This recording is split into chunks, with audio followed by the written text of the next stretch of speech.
Equipo de Semillero, buenas noches, bienvenidos a su regla número 3. Buenas noches. Buenas Buenas noches. noches. Buenas noches, Noches, buenas buenas noches, noches. buenas noches. Gracias, gracias, gracias. Bueno, y nos vamos a ir a una lectura bien profunda de esta regla súper chévere con la que cierra esta primera parte del libro y es regla número 3.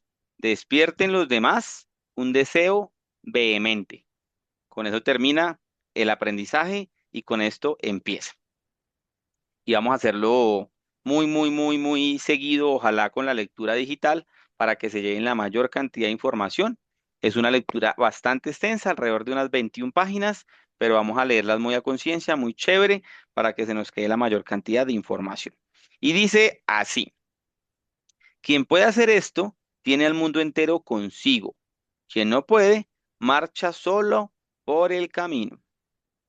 Yo iba a pescar al estado de Maine todos los veranos.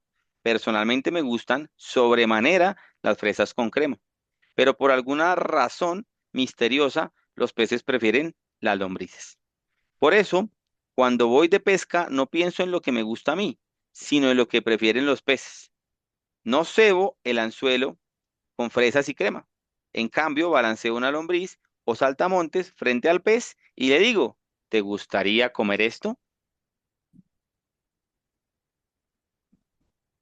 ¿Por qué no proceder con igual sentido común cuando se pesca a la gente? Así procedía Lloyd George, primer ministro inglés durante la Primera Guerra Mundial. Cuando alguien le preguntó cómo había conseguido continuar en el poder después de todos los demás jefes de guerra, Wilson, Orlando, Clemenceau, había desaparecido en el olvido. Respondió que si alguna cosa era probablemente el hecho al que había aprendido que era necesario poner en el anzuelo el cebo capaz de satisfacer al pez. ¿Por qué hablar de lo que necesitamos o deseamos? Eso es infantil, absurdo. Claro está que a usted le interesa lo que necesita o desea. Eso le interesa eternamente, pero a nadie más le interesa. Los demás son como usted o como yo. Les interesa lo que a ellos desean o necesitan. De modo que el único medio que disponemos para influir sobre el prójimo es hablar acerca de lo que él quiere y demostrarle cómo conseguirlo. Recuerde esa frase mañana, cuando trate de lograr que alguien haga algo. Sí, por ejemplo, ¿no quiere que su hijo fume? No le predique y no le hable de lo que usted quiere. Muéstrele, en cambio, que los cigarrillos pueden impedirle formar parte del equipo deportivo del colegio o ganar la carrera de 100 metros. Es bueno recordar esto, ya sea que se trate con niños o con terneros o con monos. Por ejemplo, Ralph Waldo Emerson y su hijo trataron un día de meter un ternero en el establo, pero cometieron el error común de pensar solamente en lo que querían ellos. Emerson empujaba y su hijo tironeaba, pero el ternero hacía como ellos, pensaba solamente en lo que quería. Atiezó a las patas y se negó empecinadamente a salir del prado. Una criada irlandesa vio la dificultad en que estaban sus amos. No era capaz de escribir ensayos ni libros, pero al menos en esta ocasión mostró más sentido común que Emerson. Pensó en lo que quería el ternero, puso un dedo maternal en la boca del ternero y lo dejó que chupara y chupara mientras lo conducía lentamente al establo.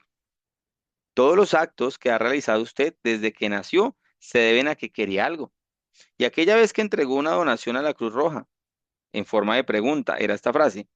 Y aquella vez que entregó una donación a la Cruz Roja, ¿no es una excepción a la regla?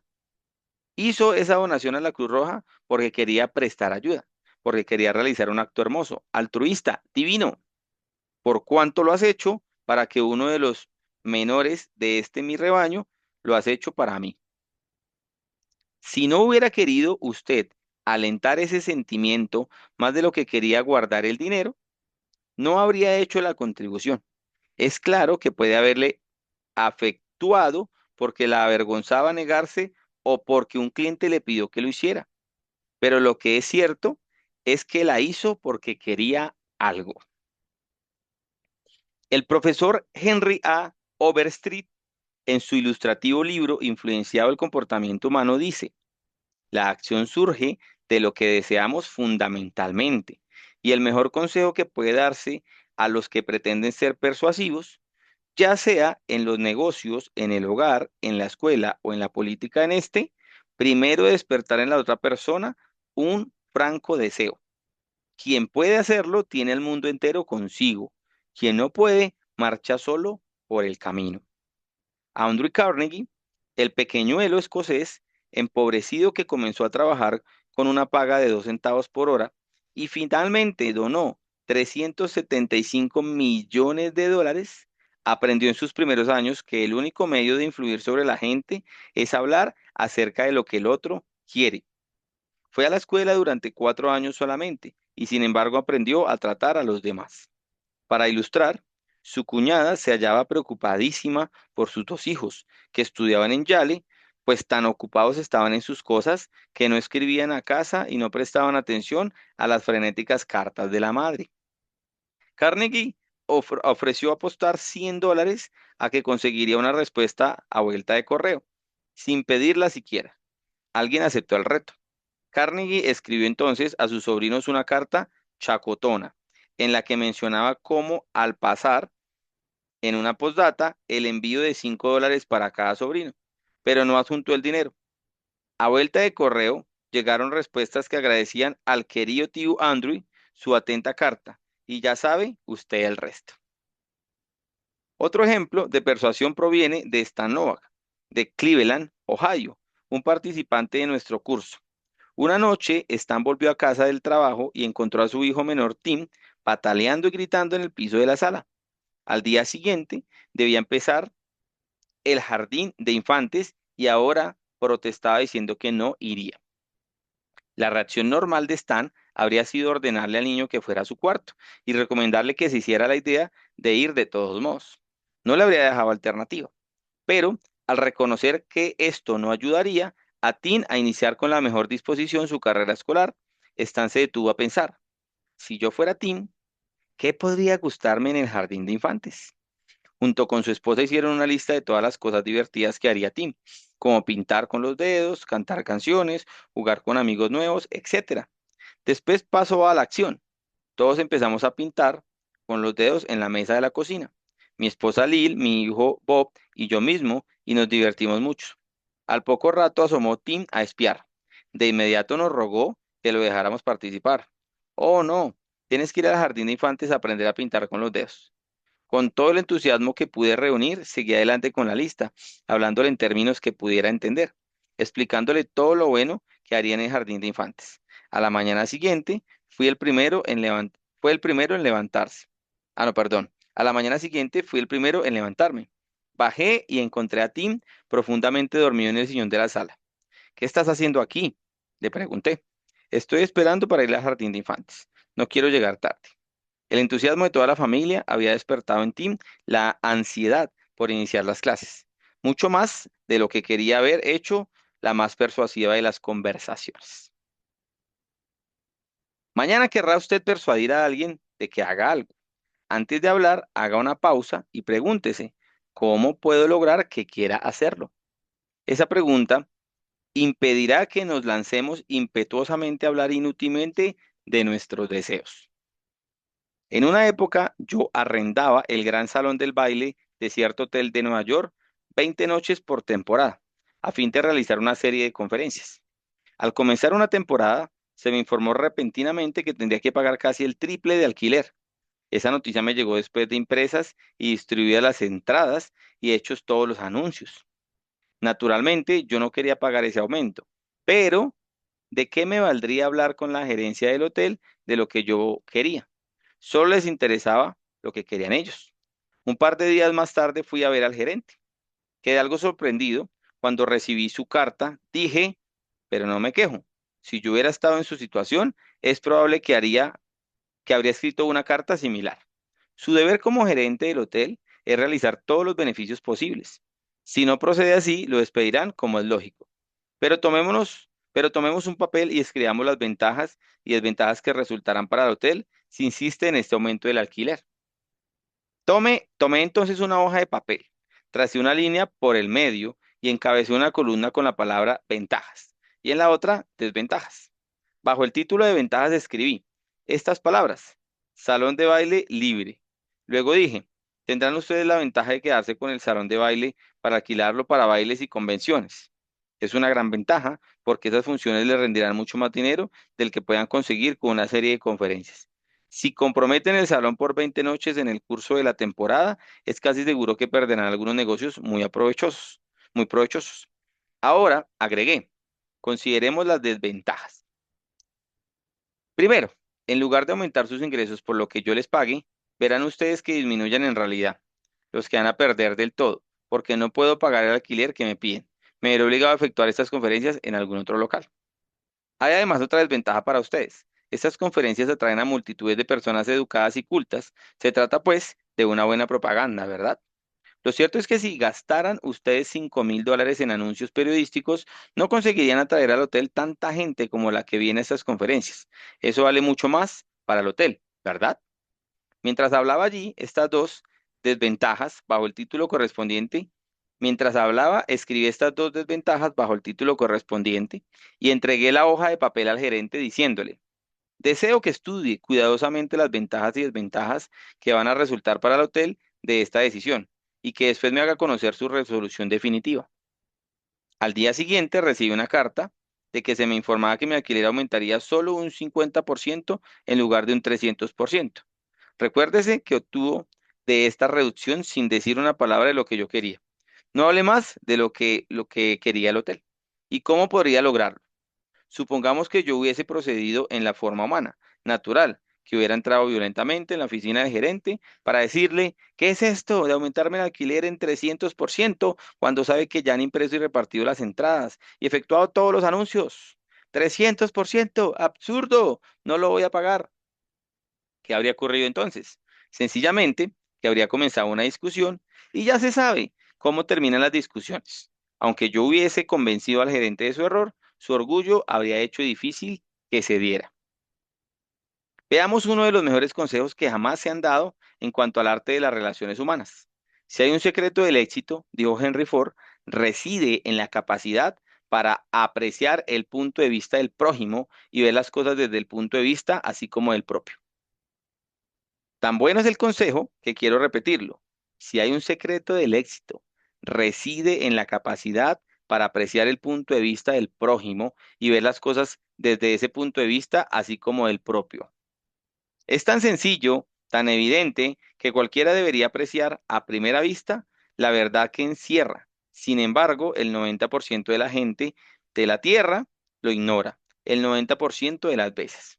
Un ejemplo: estudie las cartas que llegan a su escritorio mañana por la mañana y verá que casi todas violan esta norma de sentido común.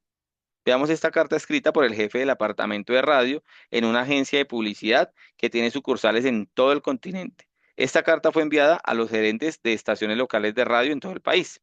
He fijado entre paréntesis mis reacciones ante cada párrafo. Y en este instante es donde vamos a hacer un corto aprendizaje y yo voy a ir a subrayar la frase tan ganadora que nos acaba de regalar Dale Carnegie del señor Henry Ford, de que si hay un secreto del éxito, reside en la capacidad para apreciar el punto de vista del prójimo y ver las cosas desde ese punto de vista, así como el propio.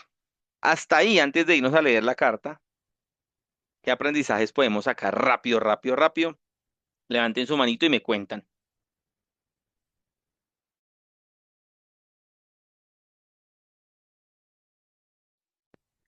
Saquen la carnecita del aprendizaje.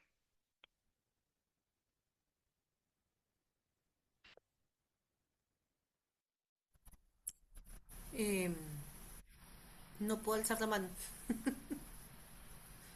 Dale, dale.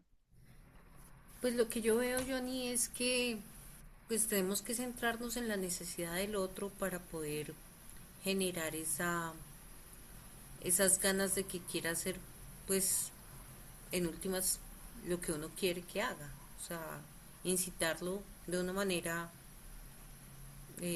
motivándolo de alguna manera a que haga lo que pues uno quiere que haga, teniendo en cuenta que pues ambos van a tener algún beneficio, ¿no? ¿Qué pasaría si aplicamos esto en las ventas? Porque si bien este espacio es de liderazgo, pero es válido que Claro. lo llevemos aplicado a las ventas. ¿Qué pasaría si realmente nos interesáramos por lo que quiere nuestro cliente? Porque muchos de los comerciales que conozco claramente están interesados por su comisión. Y eso es lo que ellos quieren, cumplir sus sueños, viajar por el mundo, comprar sus cosas. Pero quienes venden más han entendido la importancia de entender lo que quiere el cliente. Ahí les dejo esa cuña publicitaria. Luzma, saca la carnecita de este aprendizaje. Buenas noches.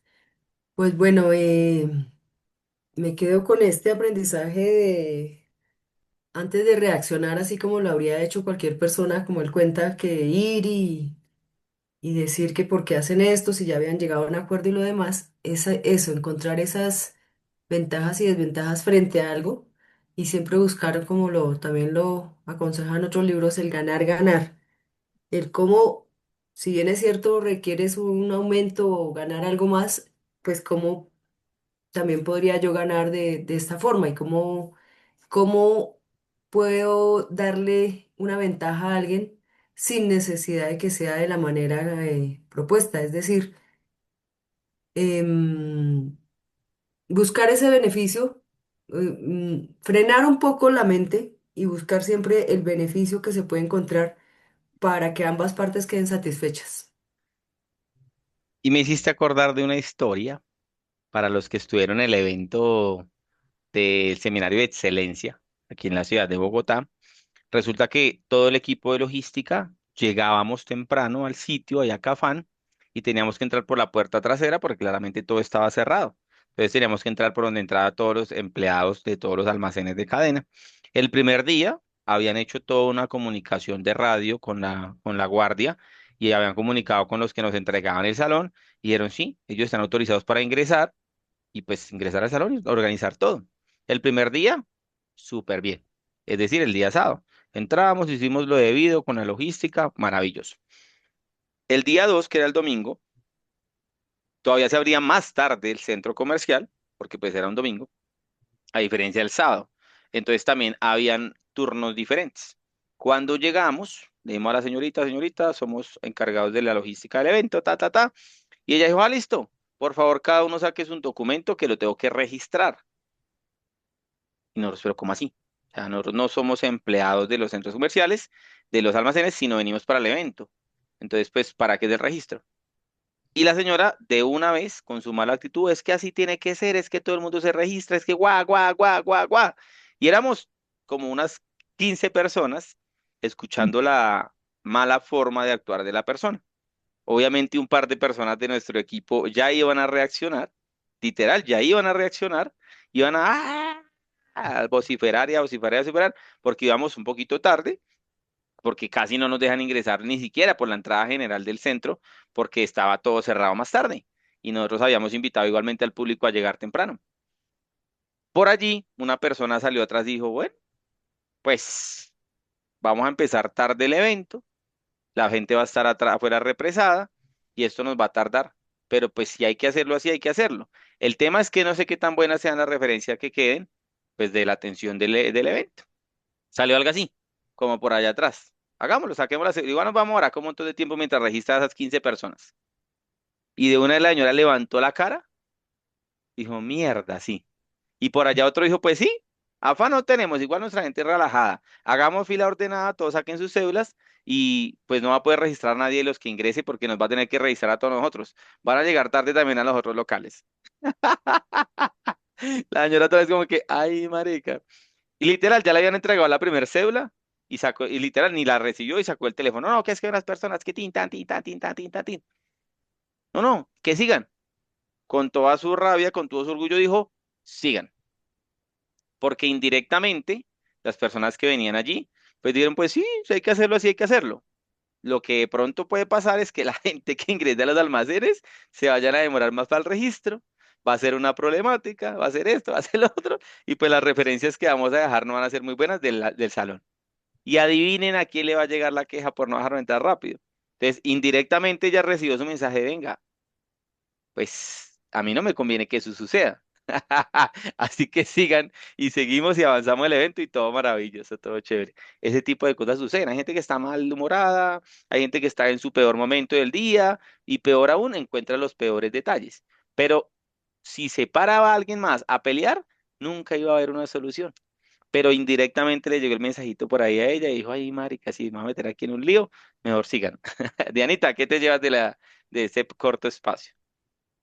Bueno, esto aplica para todo, ¿no? Como tú dices, aplica para el rol de madre con nuestros hijos, con nuestro liderazgo, con nuestro cliente, pero hay algo uy, que rayó y es, ¿por qué hablar de lo que necesitamos o deseamos? ¿Sí? ¿Por qué no escuchamos que ellos, para nadie es un secreto que es, si yo vengo como usuaria o si yo vengo como hijo o si yo vengo como esposo, pues voy a tener ahí algo que resolver, ¿cierto? Y lo más chévere es que lo escuche, ¿sí? Porque siempre hablamos de nosotros y no escuchamos a los demás.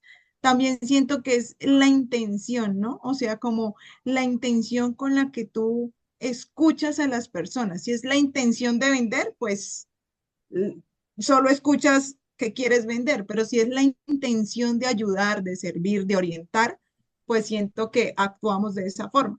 Entonces, me gustó mucho la historia del pez, la historia de la señora que le ayudaba con el dedito para llevarlo a su puesto. O sea, esas historias son ganadoras porque así es, cuando encontramos incluso en nuestro equipo qué quiere resolver cada persona, todos somos diferentes, pues ahí está la esencia y el rendimiento de cada persona y qué puede aportar cada persona al equipo.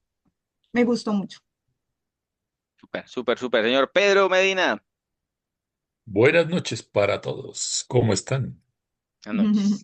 Bueno, saber escuchar no es fácil.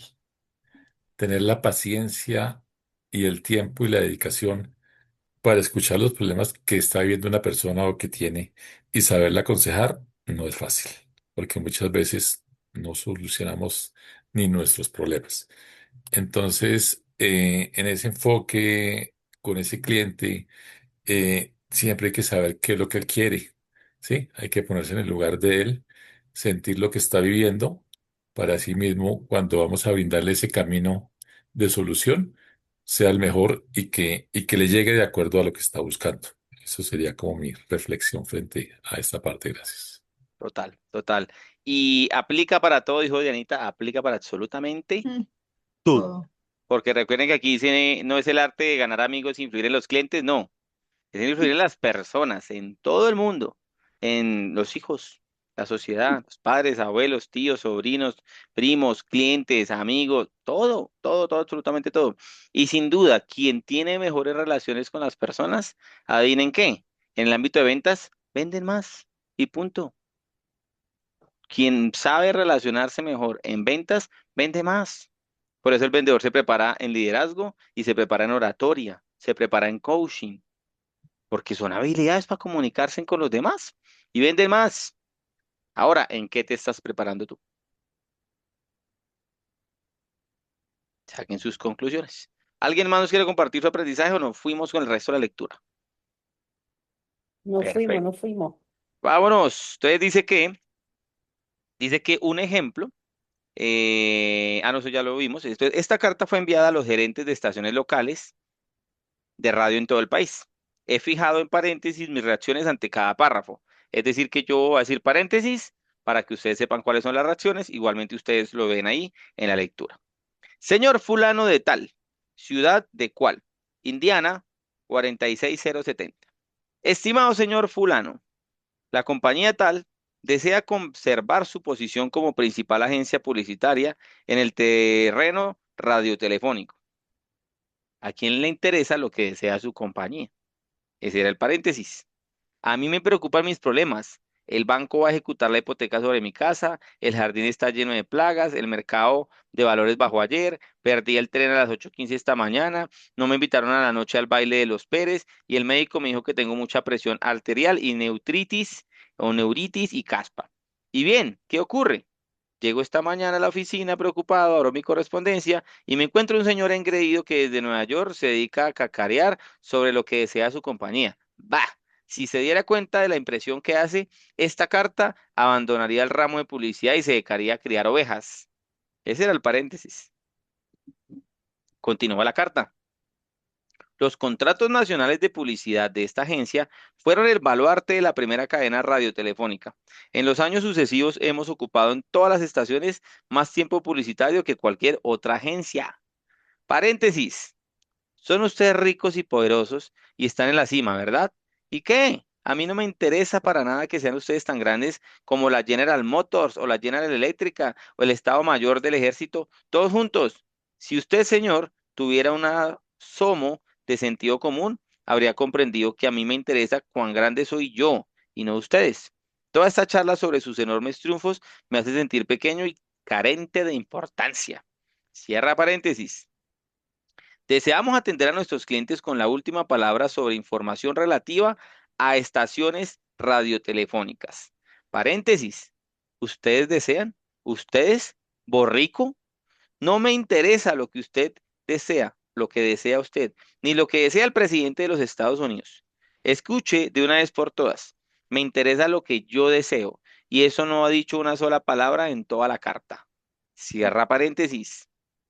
Se servirá a usted, por lo tanto, poner a la compañía tal en su lista de preferencia para el envío de informaciones semanales sobre su estación.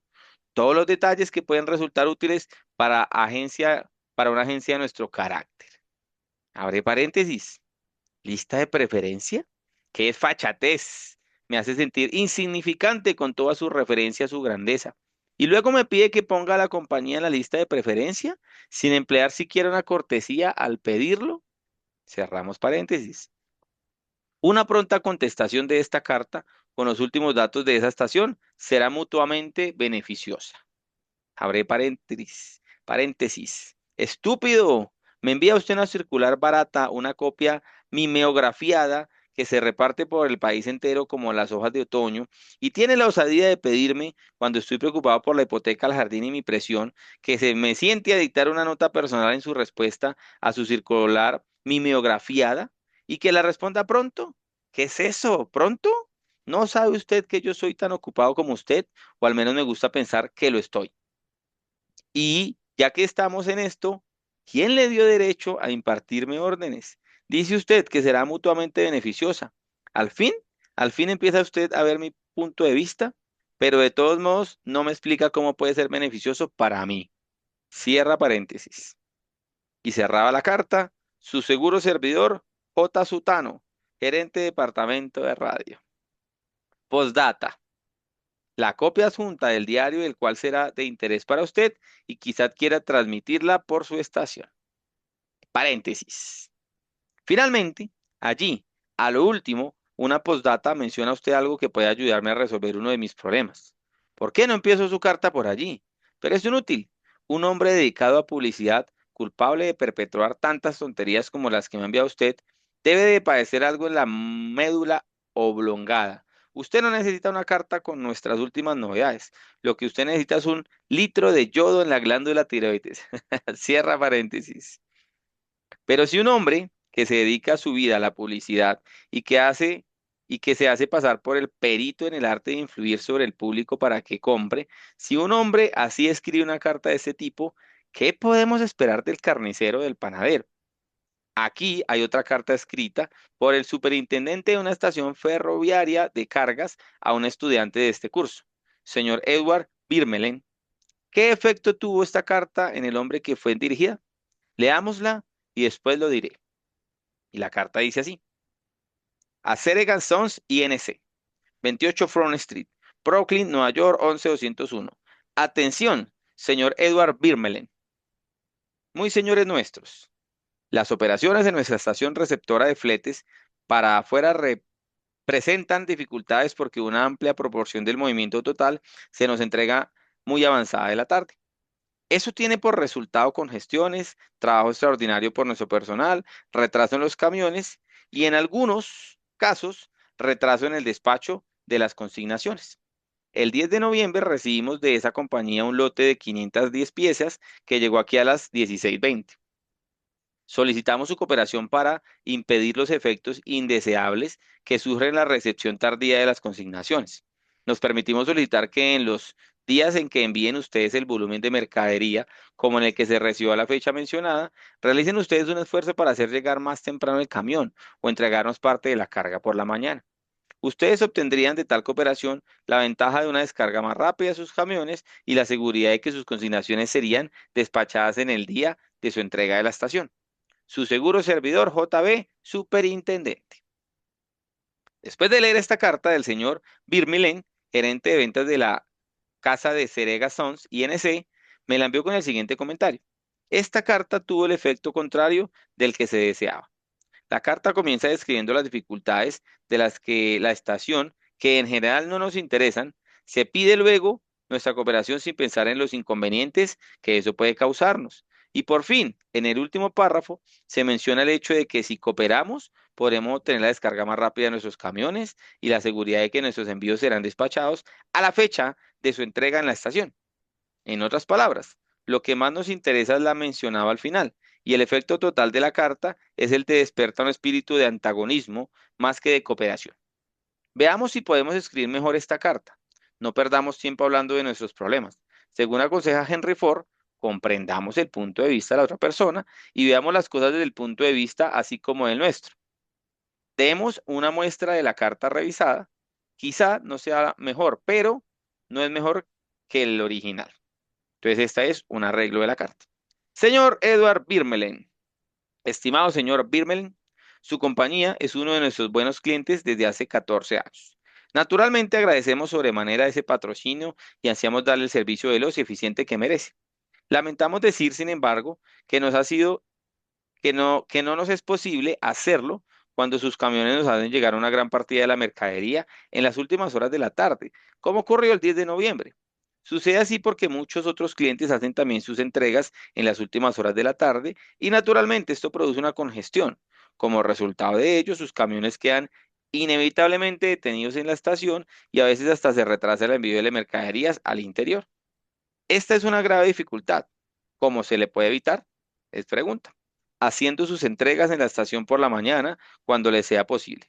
Eso facilitará el movimiento de sus camiones, sus envíos obtendrán inmediata atención y nuestro personal podrá retirarse temprano a gozar de una comida deliciosa y de productos que ustedes fabrican. Cualquiera que sea el momento en que lleguen sus envíos, haremos siempre todo lo posible por servirles con rapidez. Sé que está muy ocupada. Sírvase no molestarse en contestar en esta nota. Lo saluda atentamente, JB, Superintendente. ¿Será que tuvo algún cambio esa carta? ¿Qué opinan? ¿Cambió la carta o no cambió la carta? Puso por encima las necesidades de la empresa. Resaltó que iban a ser más eficientes y si acudían a entregar por la mañana, entonces iba a darles un gran beneficio. Entonces está resaltando como lo que necesita la otra persona o la empresa, no lo que yo necesito. No está poniendo por encima del otro. Y sin duda va a surgir mejores efectos. Continuemos. Bárbara Anderson, empleada de un banco en Nueva York, deseaba mudarse a Phoenix, Arizona, en busca de un mejor clima para la salud delicada de su hijo. Usando los principios que había aprendido en nuestro curso, escribió la siguiente carta a 12 bancos de Phoenix. Estimado señor, mis 10 años de experiencia bancaria podrían resultar de interés para un banco en crecimiento como el suyo. En distintos puestos de la operatoria bancaria con la que Bankers Trust Company de Nueva York, hasta llegar a mi puesto actual como gerente de área, he adquirido conocimientos de todas las fases del mundo bancario, incluyendo relaciones entre depositantes, créditos, préstamos y administración interna. En mayo me trasladaré a Phoenix y estoy segura de que si me da la oportunidad podré contribuir al crecimiento de su institución. Llegaré a esa ciudad el 3 de abril y le agradeceré que me permita mostrarle cómo puedo ayudar en su banco a alcanzar sus objetivos. Sinceramente, Bárbara L. Anderson. ¿Recibió alguna respuesta a esta carta la señora Anderson? 11 de los 12 bancos la invitaron a presentarse para una entrevista y posteriormente tuvo para elegir entre entrevistas ofertas de empleo. ¿Por qué? Porque la señora Anderson no les comunicó lo que ella quería.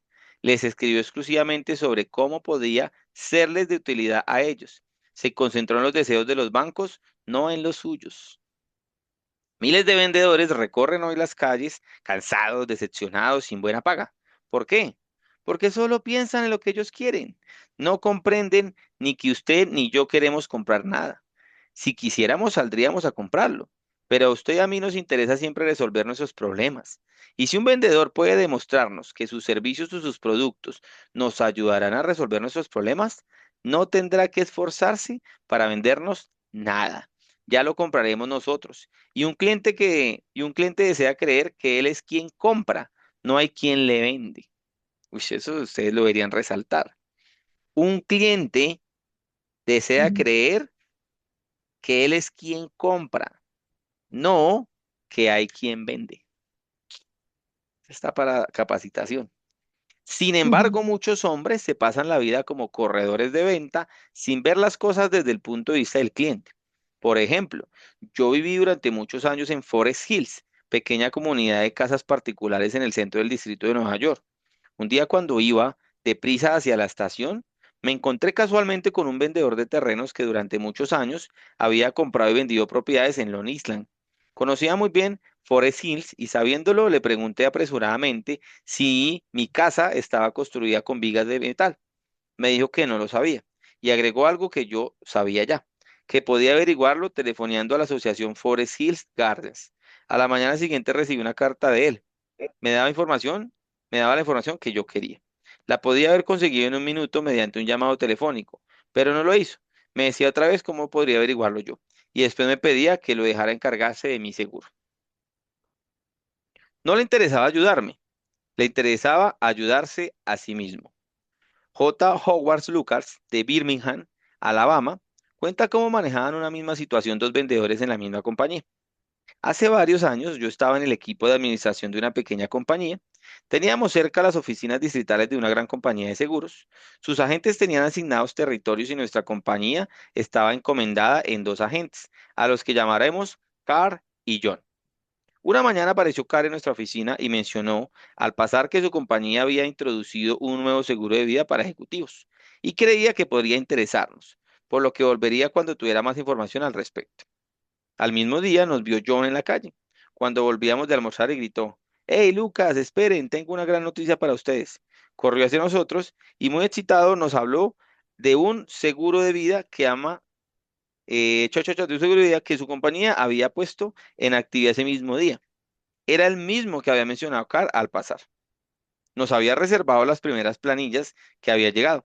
Nos hizo un esbozo del sistema y terminó diciendo, este seguro es algo tan novedoso que mañana haré ver a alguien de la oficina central a que lo explique. Mientras tanto, llenamos y firmamos estas plantillas. Así él tendrá material más sólido para darnos sus explicaciones. Su entusiasmo despertó en nosotros un anhelo ardiente de tener estos seguros, aun cuando carecíamos de los detalles. Cuando lo supimos, confirmaron la apreciación inicial de John, quien no solo nos vendió una póliza a cada uno, sino posteriormente duplicó la cobertura. Carr podría haber hecho esas ventas, pero no hizo ningún esfuerzo por despertar en nosotros el deseo de comprar. El mundo está lleno de personas egoístas, aprovechadoras, de manera que los pocos individuos que sin egoísmo tratan de servir a los demás tienen enormes ventajas. No hay competencia contra ellos. Owen D. Jones dijo, el hombre que se puede poner en lugar de los demás, que puede comprender el funcionamiento de la mente ajena, no tiene por qué preocuparse por el futuro. Y yo también voy a resaltar esta.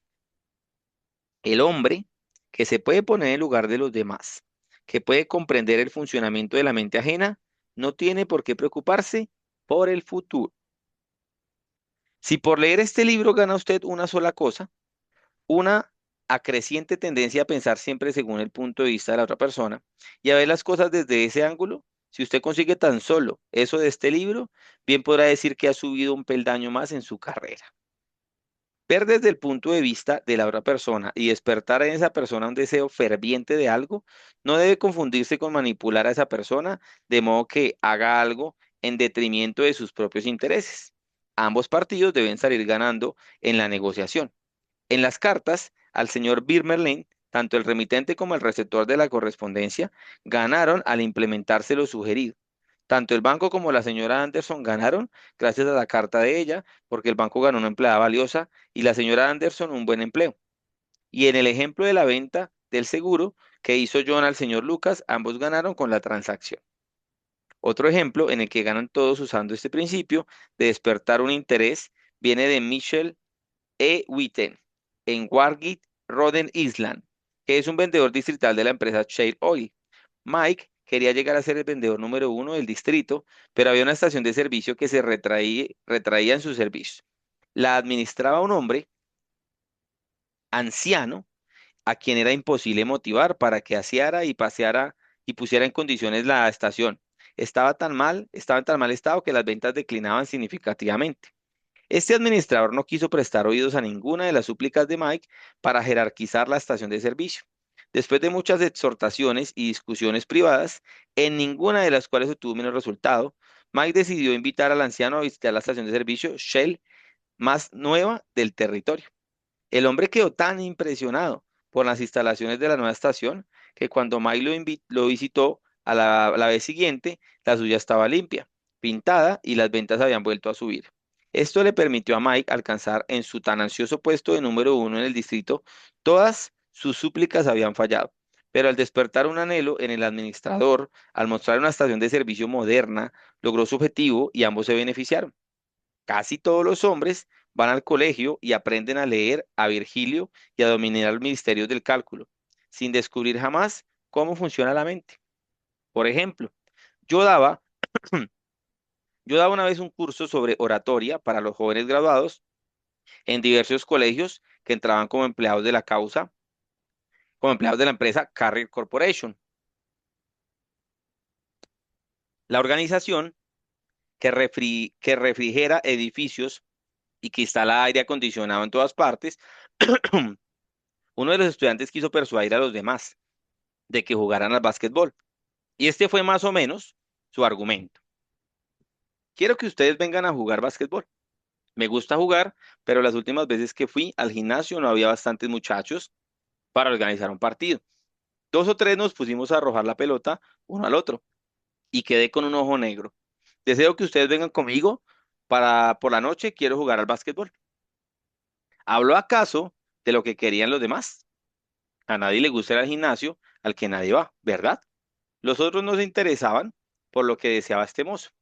¿A qué querían salir con un ojo negro? Y no querían salir con un ojo negro. ¿Pudo haber demostrado que ir al gimnasio los demás obtendrían algo que querían? Es claro, más actividad, mejor apetito, cerebro más despejado, diversión. Repitamos el sabio consejo del profesor Overstreet. Primero, despertar en la otra persona un franco deseo. Quien puede hacerlo, tiene el mundo entero consigo. Quien no puede, marcha solo por el camino. Y yo de ustedes también resaltaría esa. Quien puede hacerlo, dice acá, primero despertar en la otra persona un franco deseo. Quien puede hacerlo, tiene el mundo entero consigo. Quien no puede, marcha solo por el camino. Uno de los estudiantes que asistía a mi curso se hallaba preocupado por su hijito.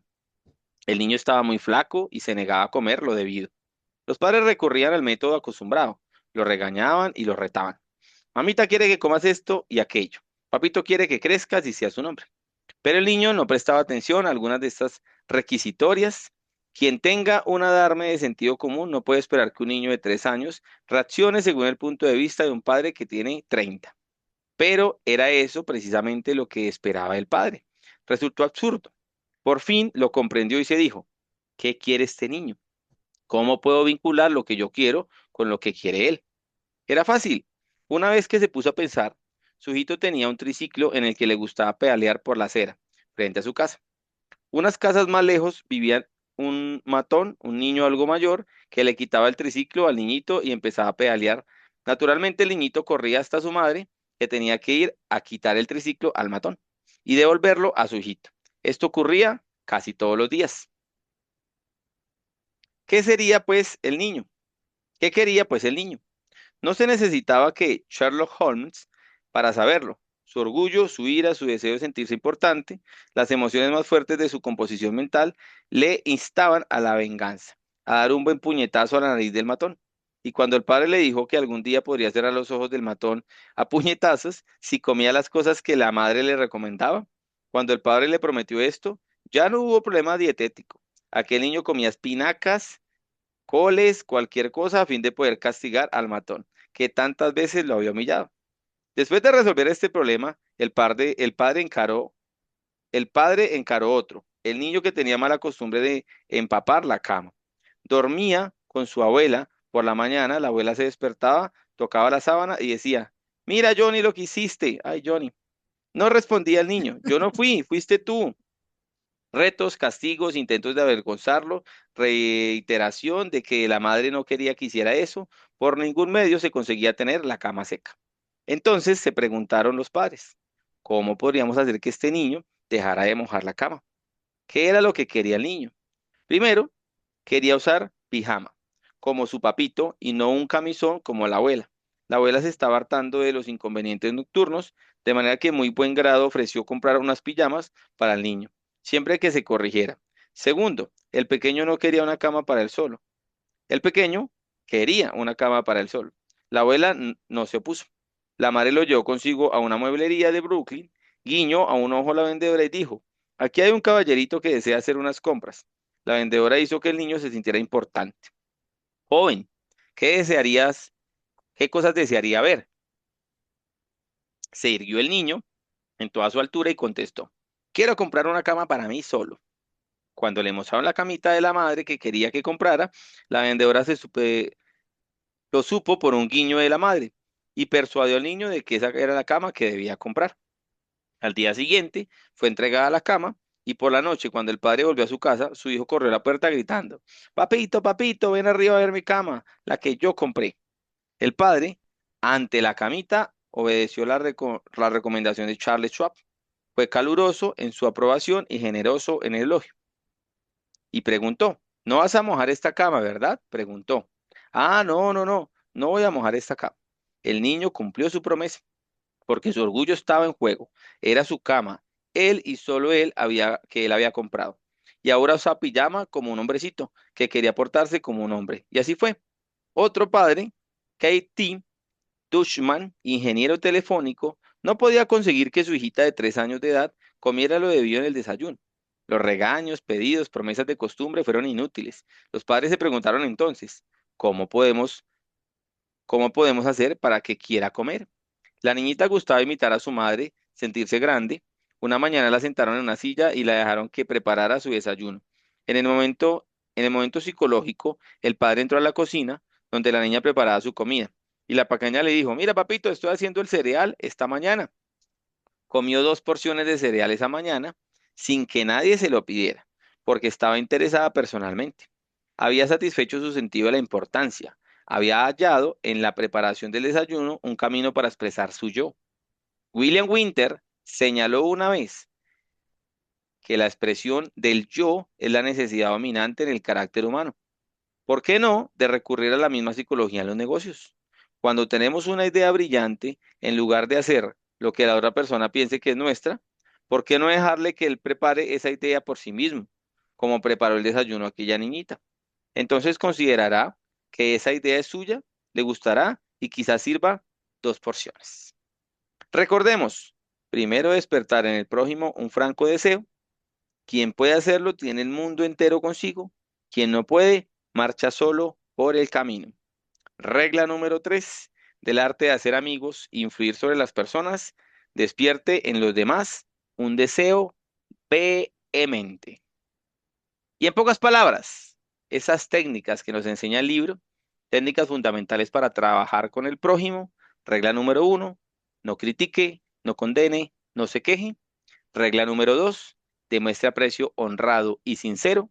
Y regla número 3, despierte en los demás un deseo vehemente. Y este es el momento donde nos llevamos aprendizajes de los tímidos que no nos han compartido su aprendizaje. Este es el momento. Levanten su manito y nos cuentan qué se llevan de esta fenomenal lectura del día de hoy.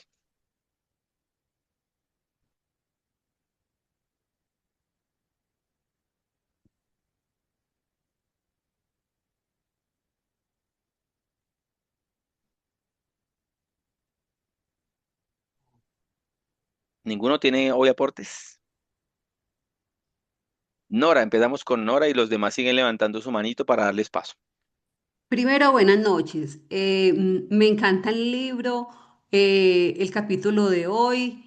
Creo que nos enseña que debemos de ser muy inteligentes para colocar la otra persona protagonizando, la otra persona escucharla y que se haga, entre comillas, lo que ellos desean, no lo que uno desea. No solamente en la parte de las ventas, sino que en la vida diaria. Entonces, no es fácil, no es fácil, como decía ahorita un señor que participó, pero creo que hay prima, sí, uno tener cierta inteligencia y pensar en este libro que es tan interesante. Es una joya de Gracias. la corona de la humanidad. Muchas gracias a ti, Nora, por el aporte. Saray, ¿qué te llevas hoy? Buenas noches. Me Buenas noches. llevo el aprendizaje de que tenemos que ser inteligentes en todas las áreas de nuestras vidas y aplicar esta sabiduría que se nos está impartiendo, no solamente en nuestros hogares, en nuestros trabajos y también en las relaciones interpersonales. Debido a que, por ejemplo, en el ámbito de avanzar, en donde yo me estoy desarrollando ahorita,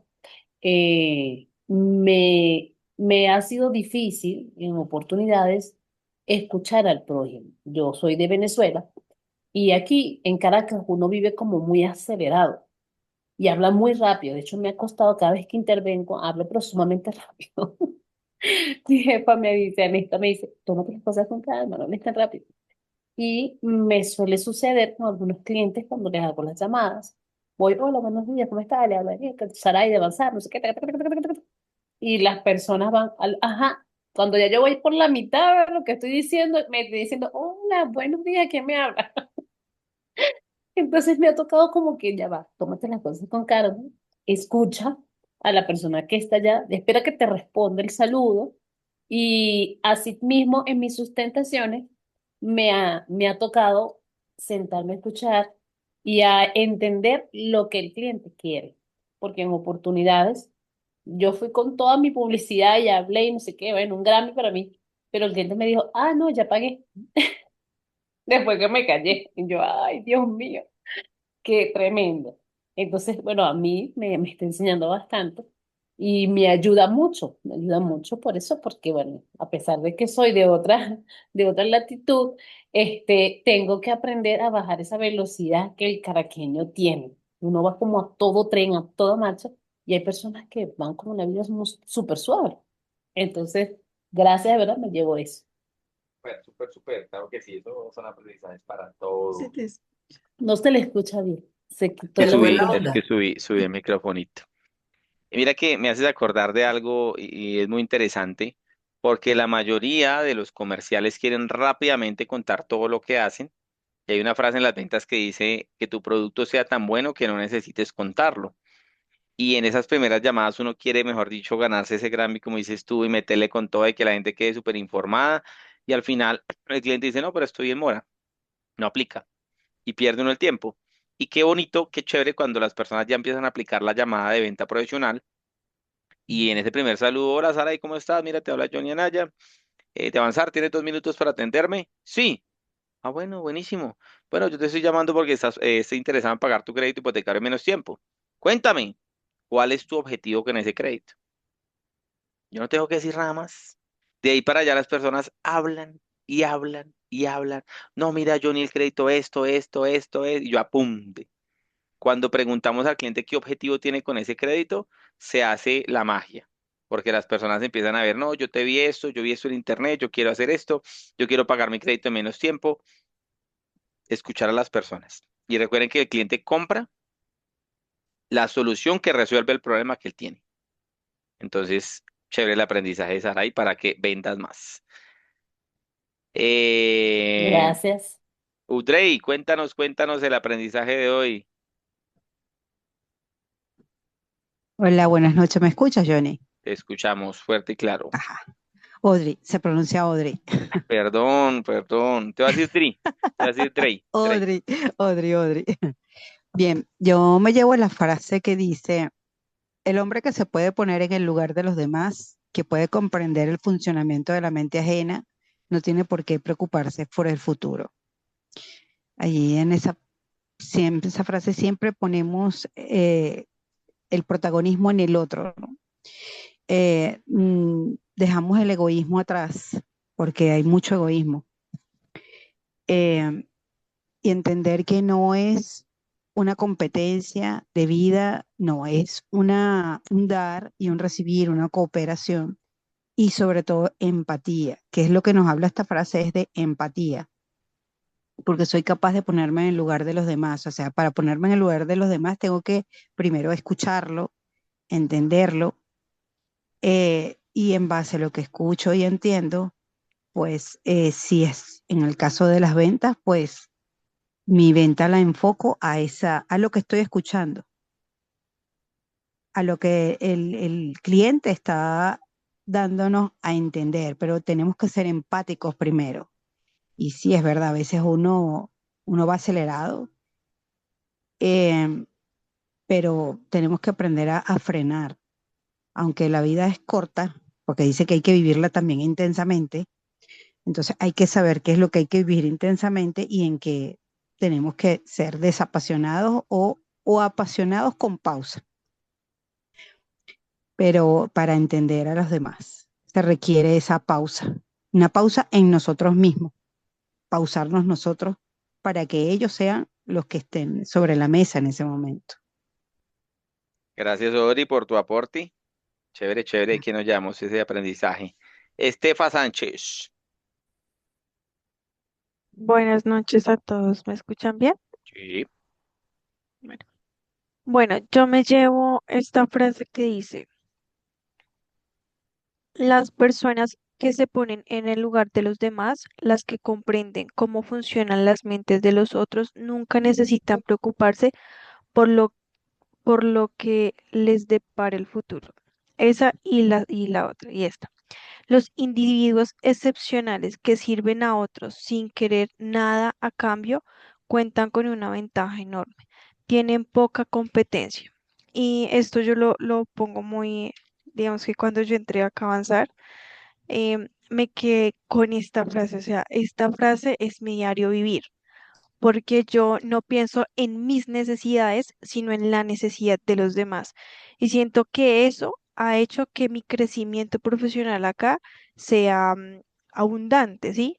Porque yo no me baso tanto en mis necesidades, o sea, es decir, en que solo tengo que radicar y radicar y radicar, sino también en ver las necesidades que tiene la persona, es decir, qué quiere hacer con su crédito, pues quiere reducirlo, o qué quiere hacer, no quiero bajar la cuota, entonces de acuerdo a sus necesidades, yo le ayudo a esa persona, ¿sí?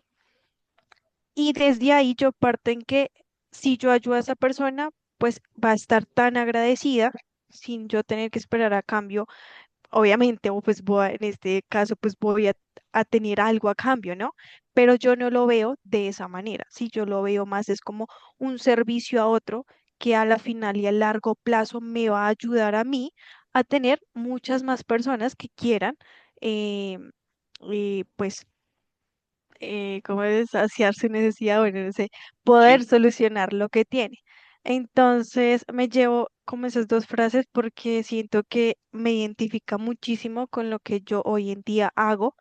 Y pues claro, también lo he hecho atrás en el tiempo pasado, también lo he hecho y creo que por eso pues siento yo que me ha ido muy bien, ¿no?